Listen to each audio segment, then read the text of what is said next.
Hey guys, welcome back to Paradise. I'm back with another philosophy video today, and I know what a lot of you are thinking, that the philosophy videos are pretty boring, but pretty much this whole channel is mostly based on our philosophy on life and wanting to help you guys think more outside the box, to start questioning things and start questioning more things about your life, about your society, about your community, about pretty much everything that you do, everything that you see, everything that you read, you question it. So that's pretty much why we do all these philosophy videos, and try to get you guys, it kind of gives you guys a little quick snippet into our brain and how we think about things, and it kind of gives you something to start with on to start questioning things. So today I just wanted to talk about conveniences, and pretty much, are they convenient? So pretty much, let's start with, what is the definition of convenience? So pretty much what I would call a convenience is something that you can purchase or have that will save you time in the long run, so for you to be able to do the things that you want to do. So pretty much this is going to save you time. It's supposed to make things more convenient, more so you can get things done faster in order for you to go spend time doing what you want to do instead of doing that chore or whatever the thing is that you're working on. So today, yeah, I just want to talk about, are they convenient, and kind of what we think about it and how we think about these things in our mind, and why we pretty much can live this way, why we can live so simple and without all the conveniences, and kind of give you guys a head start and give you guys some ideas on where you can start questioning things on. So I'll just give you a few examples of how we think about conveniences now. So my first one, I was just going to do pretty simple and just do like a can opener. So let's say you have a can of soup or whatever you want to have a can of. And so how do you open it? How do you open this can of soup? So I'm going to guess the easiest way that you could get it open, or the cheapest way, sorry. The cheapest way that you could get it open is to smash it with a rock. Like, you could hit a rock on it and it break open, and you'd probably lose half of it. So it's not a very good, efficient way to open the can. So the next step up is maybe you buy like just one of the little kind of like beer can openers that'll just poke a hole in it. And that'll maybe cost you, whatever, 50 cents. And you can just poke a hole in it and you can pour it out. Or you can poke a hole in it and then kind of like cut around it, and that'll get the can open for you. Again, that'll won't really cost you much. It's not very convenient though. It's still tough to open the can. So then next step up from that is you probably get like a hand crank can opener. Going to cost you a little more again, but it's more convenient. How much faster it is to open that can than just the pop top. So next step up from there, you're probably going to go to an electric can opener. And then there's tons of different electric can openers that you can get. The prices range, whatever, $20, $100. But that's going to be probably your top of the line convenience, is going to be an electric can opener. You just put the can on it, you push the button, and it opens the can for you, and you're good. It's not only going to save you a lot of time, but it's going to be a little more convenient because you don't have to turn the crank and all that stuff. So that's kind of my first full example.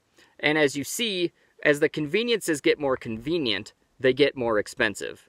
So that you're paying for the convenience. So that first thing, you had a rock, where it's like, it worked completely free.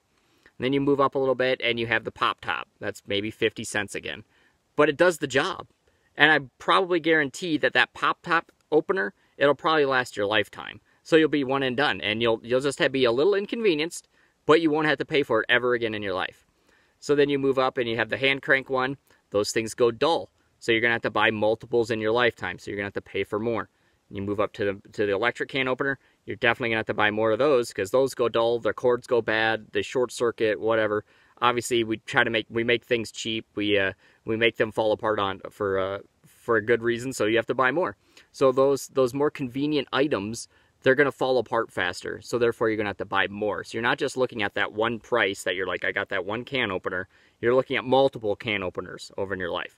And that's just one item, so that's just a can opener. So that's pretty much just what I'm going to try to get into today, is the more convenient things are, the more expensive they're going to be. So now, let's go to a more in-depth one, like food. So what's the cheapest way that you could get food? So the first thing you could do is forage. Just go out and pick berries and leaves and greens and whatever. Completely free. Go out, not very convenient though, but it's free. So then the next step up is you hunt. you'll have to get some sort of weapon if you want to make your own bow and arrow or whatever. Otherwise, you got to go buy a gun. So you buy a gun, it should be good for your lifetime. You could hunt the rest of your life getting meat. And you could mix that with foraging. There you go, you have foraging and hunting, you have meat and berries. So you'll have pretty much have everything you need. Still pretty cheap.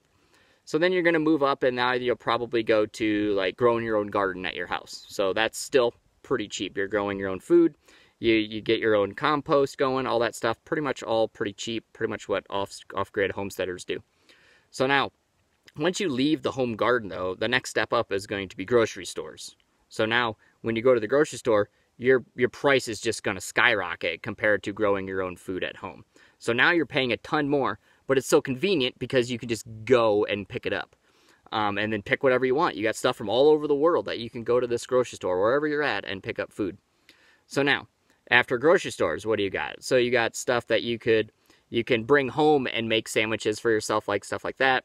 Or now you go out to eat. So going out to eat is going to be the most convenient way of eating for humans. So that's going to be the most expensive thing, or expensive way to get food. Just going out to eat. So, but that's the thing that everybody does. So now, the most expensive thing, or the most expensive way to eat, is going out to eat. So now, if you do this, and you do this with every single item in your life, and you look at the conveniences of everything that you have, from food to can openers to blenders to everything, and you take it back to the simplest way you could do it possible, it's usually the most inconvenient, I guess, but it'll last the longest for you. It's guaranteed usually never to fail. It's usually something that won't break down. You'll never have to buy again.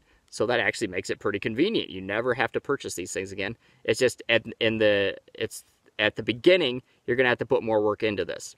So now, if you do the opposite, obviously, you're going to buy all the conveniences, and this is pretty much what Western worlds do, the United States specifically.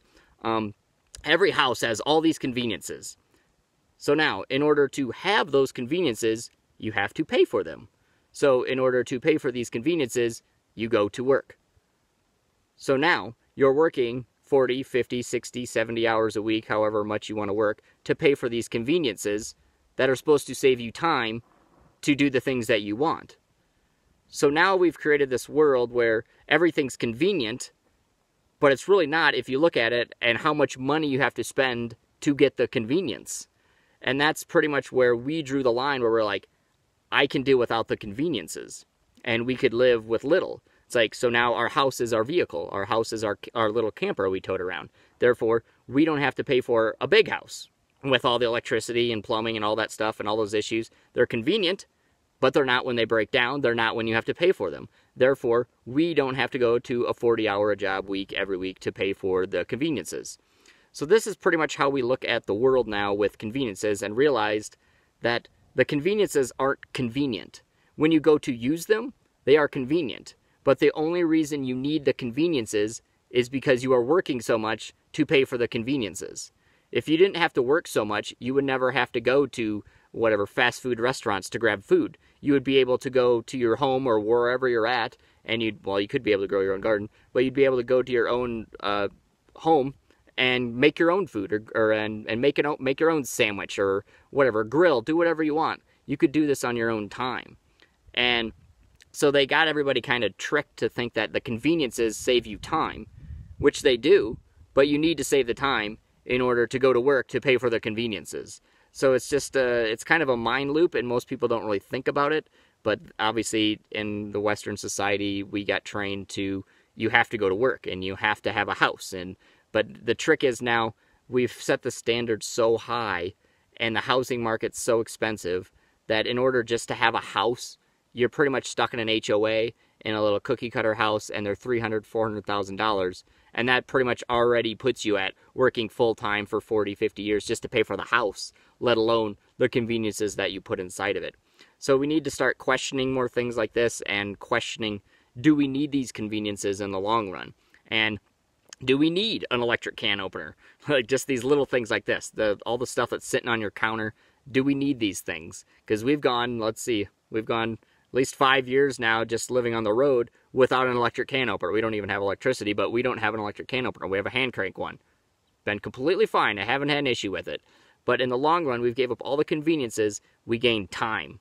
And the time is what is allowing us to live this lifestyle, to be out here on a Monday, whatever, whenever we want. We can just go and explore. It's just have to deal with these little inconveniences, which we actually like doing, because then we know that we're doing it ourselves. So we don't have to pay somebody to do it for us. We don't have to buy a product that's going to probably break down or anything. But we just like not relying on the system in order to get things done. So that's pretty much our philosophy on sorry, there's a bee hanging around the camera right now. Hey, bud.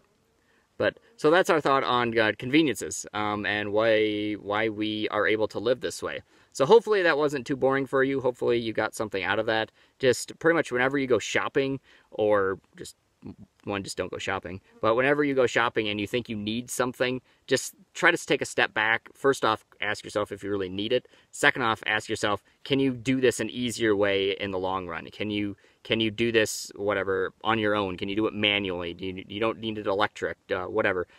Is there any other way that I could do this? How did they do it 50 years ago? Because pretty much everything that we have nowadays, they didn't have 50 years ago. So somehow they survived without it. They had more better quality stuff back then. We should be able to do it nowadays. Nowadays, we live in a throwaway society, sustained obsolescence, planned obsolescence. So we make things to throw away. So that's pretty much why we can live this way. So just, next time you go out, just think to yourself, do you need it? And can you do it simpler? And just get the most basic way possible. It might be a little inconvenient at first, but in the long run, it's going to make you feel a lot better. Hopefully, it'll make you have to work less, so then you can get out here. Because if you're watching these videos, you obviously already are questioning your life, your society, your everything, and you want to do something different. So this is a great way to start it. Start questioning conveniences and get rid of those in your life. Try to do it the simplest way possible, the cheapest way possible, and it'll be a good start for you guys to get out here and enjoy your life instead of sitting in a cubicle all day. So hopefully that helped you guys out. If you have any questions or comments on it, leave a comment in the questions below. Otherwise, we'll see you guys next time.